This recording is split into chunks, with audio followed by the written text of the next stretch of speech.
नमस्कार मंडळी. आजची सकाळ मस्त होती, एकदम प्रसन्न. कारण आज होता ललिता पंचमीचा दिवस. त्यानिमित्ताने मग मी दारासमोर आधी झाडून घेतलं, पाणी घातलं, रांगोळी काढली आहे छानपैकी, मस्त देवीची पावलं काढली आहे आणि त्यानंतर स्वतःचं आवरून घेतलं, घरातलं आवरलेलं आहे आणि मग देवासाठीची छान सगळी लागणारी तयारी करून घेतली. देवासाठी, देवपूजेसाठी लागणारं सगळं साहित्य व्यवस्थित काढून ठेवलं. घराच्या अंगणातली छोट्याशा झाडाची फुलं तोडून घेतली, जास्वंदीची मस्तपैकी. देवाची आधी पूजा करून घेतली आणि मग देवीला हार, घटाला माळ असं सगळं छान केलं आणि मग जी घटासमोर जी गणपतीची मी पूजा केलेली होती सुपारी म्हणून, ती आधी पूजा करून घेतली गणपतीची. कारण कुठलीही पूजा करण्याआधी आपण गणपतीची पूजा करतो आणि आज मी कुंकुमार्चन करणार आहे देवीला. तर कुंकुमार्चन हे ललिता पंचमीला करणं खूपच श्रेष्ठ मानलं जातं. त्याबरोबरच सप्तमी, अष्टमी, नवमीलाही तुम्ही हे करू शकता किंवा नवरात्रात रोजही करू शकता.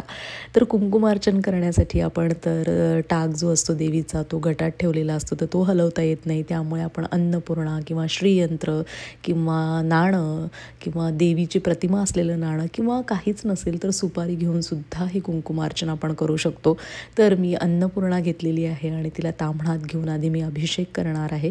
तर अभिषेक करताना आपलं पाणी, शुद्धोदक पाणी आणि नंतर पंचामृत, अर्थात पंचामृत म्हणजे दूध, दही, तूप, मध, साखर असं घालून जे आपण तयार करतो ते पंचामृत आपल्याला आळीपाळीने साधं पाणी आणि पंचामृत घालून देवीला अभिषेक करायचा आहे. देवीला अभिषेक करताना मी देवी अथर्वशीर्षाचं पठण केलेलं आहे.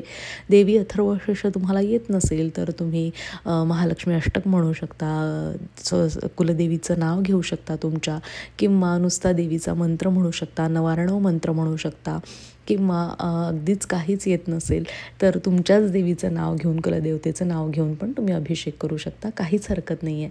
अभिषेक करून आपण छान शुद्ध पाण्याने नंतर देवीला स्वच्छ पुसून घ्यायचं आहे, कोमट पाण्याने स्वच्छ पुसून घ्यायचं आहे आणि मग ज्या ताम्हणात आपण कुंकुमार्चन करणार आहे तिथे अक्षता घालायच्या, देवीची प्रतिमा ठेवायची, हळद कुंकू लावायचं, देवीला अत्तर, काजळ असं सगळं लावून फूल वाहून मग कुंकुमार्चनाला सुरुवात करायची आहे.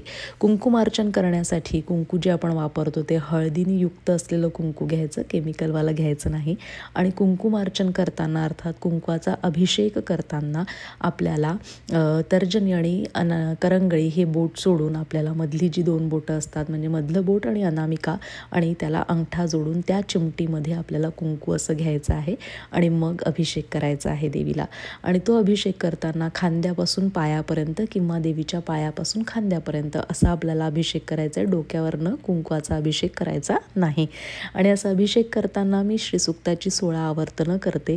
तर श्रीसुक्त येत नसेल तर तुम्ही व्हिडिओ लावून किंवा ऐकूनही हा अभिषेक करू शकता, किंवा अगदीच तुम्हाला जर महालक्ष्मी अष्टक येत असेल तर ते म्हणून सुद्धा तुम्ही हे कुंकुमार्चन करू शकता, किंवा कुलदेवीचं नाव घेऊन किंवा कुलदेवताभ्यो नमः असं म्हणून सुद्धा कुंकुमार्चन करू शकता.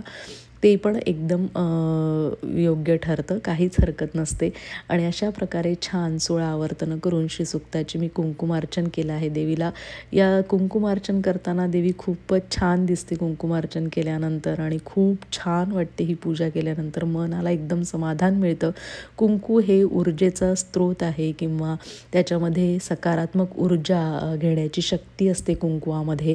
आणि ते हे कुंकू आपण जेव्हा अर्चन करून, पूजा करून, अभिषेक करून देवीला वाहतो तेव्हा देवीची जी शक्ती असते, देवीची ऊर्जा पण या कुंकुवामध्ये येते. आणि असं हे सकारात्मक ऊर्जेने द्विगुणित झालेलं कुंकू आपण जेव्हा कपाळाला धारण करतो, कपाळाला लावतो, तेव्हा त्यातली जी ऊर्जा असते ती आपल्याला शतपटीने वाढते आणि तिचं मोल काहीतरी वेगळंच असतं. तर तेव्हा हे असं कुंकुमार्चन करणं, ही पूजा करणं खूप उपयुक्त असतं.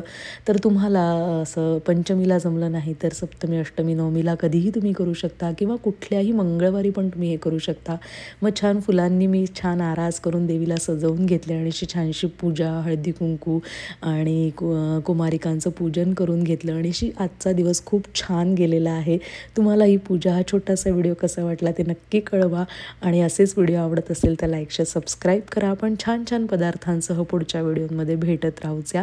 आणि देवी तुम्हाला पूर्ण वर्षभरासाठी छानशी ऊर्जा देऊ सगळ्यांना, ही देवीचरणी प्रार्थना करते. नमस्कार. जाणीजे यज्ञ कर्म.